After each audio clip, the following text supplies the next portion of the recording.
become one with the, you think? Yeah, this is very un-Western, this attitude. I want to ask you about your movie and TV career, but first we'll take a break. Then I'll be back with Bruce Lee. I've been talking to Bruce Lee mainly about the Chinese martial arts, which include things like Chinese boxing, karate, and judo, which is what he taught when he was in Hollywood. After he left the University of Washington, where he studied, of all things, philosophy, if you can believe that. He did, but that, perhaps you understand why the two go together from the first half of this program. And you can perhaps understand how he got into films. He knew a lot of actors, but I'm told that you got the job on the Green Hornet, where you played Cato the chauffeur, mainly because you're the only Chinese-looking guy who could pronounce the name of the leading character, Britt Reed. I meant that as a joke, of course. And it's a heck of a name, man. Yeah. I mean, every time I said it at that time, I was super conscious. I mean, really, now, that's another interesting thing, huh? Let's say if you learn to speak Chinese. Yeah. And it's it's not difficult to learn and speak the word. The hard thing, the difficult thing, it's behind what is the meaning, what brought on the expression and feelings behind those words. Like when I first arrived in the United States, and I look at a Caucasian, and I really would not know whether he was putting me on, or is he really angry, because we have different way of reacting to it. See, those are the difficult things, you see. It's almost as if you came upon a strange race where a smile didn't mean what it does to us. In fact, a smile doesn't always mean the same, does it? Of course not. Yeah, I just thought of that. Tell me about the big break when you played in Longstreet. I must tell the audience that Bruce Lee had a bit part, or a supporting role in the Longstreet series, and this had an enormous effect on the audience. What was it? Well, you see, the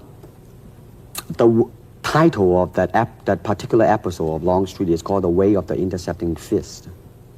Now, I think the successful ingredient in it was because I was being Bruce Lee. Yourself? Myself, right.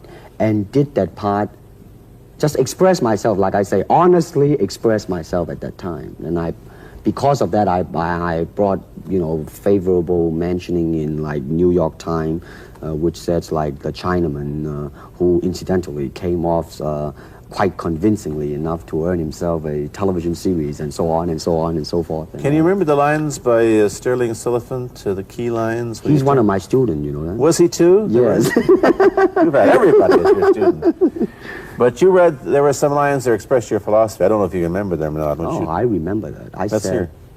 This is what it is, okay? You're talking to Longstreet, played by James Francesca. I said, empty your mind. Be formless, shapeless, like water. Now, you put water into a cup, it becomes the cup. You put water into a bottle, it becomes the bottle. You put it in a teapot, it becomes the teapot. Now, water can flow, or it can crash. Be water, my friend. Like that, you see? Yeah, I see. I get the idea. I get the power behind it. So, now, two things have happened. First, there's a pretty good chance that you'll get a TV series in the States called The Warriors, in which you use, what, the martial arts in a Western setting?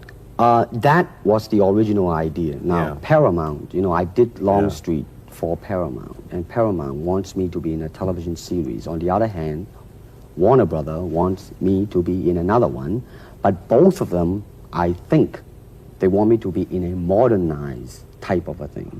And they think that Western idea is out. Whereas you want to do the Western, eh? I want, because you see, I mean, how else can you justify all these punching and kicking and violence except in that period of the West? I mean, in nowadays, I mean, you don't go around on the street kicking people or punching people. Because if you do, that's it. I mean, I don't care how good you are, But this is true also of the Chinese dramas, which are mainly costume dramas. They're all full of blood and gore over here. You mean here? Yeah. Well, unfortunately, you see, I hope that the picture I am in would either explain why the violence, was done, whether right or wrong or whatnot. But unfortunately, pictures, most of them here, are done mainly just for the sake of violence. You know what I mean? Like, you know, fighting for 30 minutes, get stabbed 50 times. And Well, I'm fascinated. Let me give you your microphone back. I'm fascinated that you came back. I am a martial artist. You came back to Hong Kong on the verge of success in Hollywood and full of it, and suddenly, on the strength of one picture, you become a superstar. Everybody knows you. You have to change your phone number. You get mobbed in the streets. Now, what are you going to do? Are you going to be able to live in both worlds? Are you going to be a superstar here, or one in the States, or both? Well, let me say this.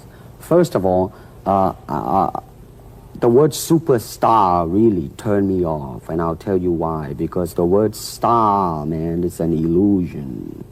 It's something what the public calls you.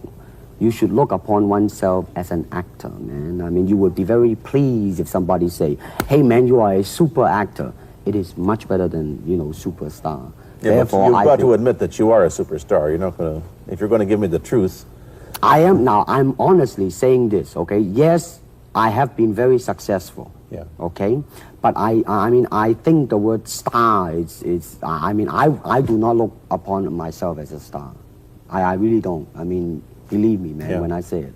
I mean, I'm not saying it because What are you going to do? Let's get back to the question. Okay. Are you going to stay in Hong Kong and be famous? Or are you going to go to the United States and be famous? Or are you going to try and eat your cake and have it too? I am going to do both because, you see, I have already made up my mind that in the United States, I think something about the Oriental, the true Oriental should be shown.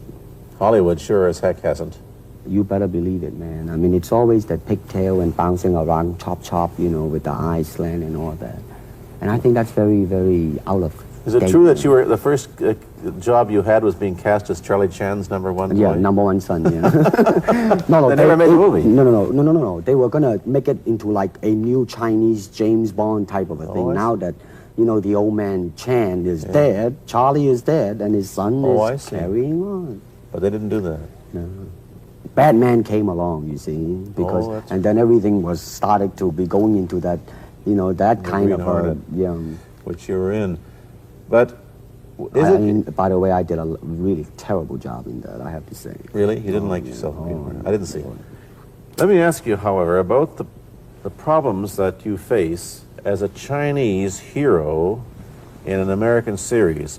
Have people come up in the industry and said, well, we don't know how the audience are going to take a non-American? Well, such question has been raised. In fact, it is being discussed, and that is why The Warrior is not going to be on. I see. You see, because unfortunately, such thing does exist in this world, you see, like, I don't know, certain part of the country, right? Where, like, they think that business-wise, it's a risk. And I don't blame them, I mean, in the same way, it's like in Hong Kong, if a foreigner come and became a star, if I were the man with the money, I probably would have my own worry of whether or not the acceptance would be there. But that's all right, because if you honestly express yourself, it doesn't matter, see? Because Are you, how about the other side of the coin? Is it possible that you are, I mean, you're fairly hip and fairly Americanized. Are you too Western for Oriental audiences, do you think? Oh, man, like, how? I have been criticized for that. You have, eh? Oh, yes, definitely. So. Well, let me say this. When I do the Chinese film, I'll try my best not to be as American as I, you know, have been adjusted to for the last 12 years in the States. But when I go back to the States, it seems to be the other way around. You know what I mean? You're too exotic, eh? Yeah, man. I mean, they're trying to get me to do too many things that are really for the sake of being exotic. You understand what I'm trying to say? Oh, sure. So it's really, I mean, it's when you live in both worlds, it brings its problems as well as its advantages, and you've got both. Time to go to a commercial. I'll be back in a moment with Bruce Lee.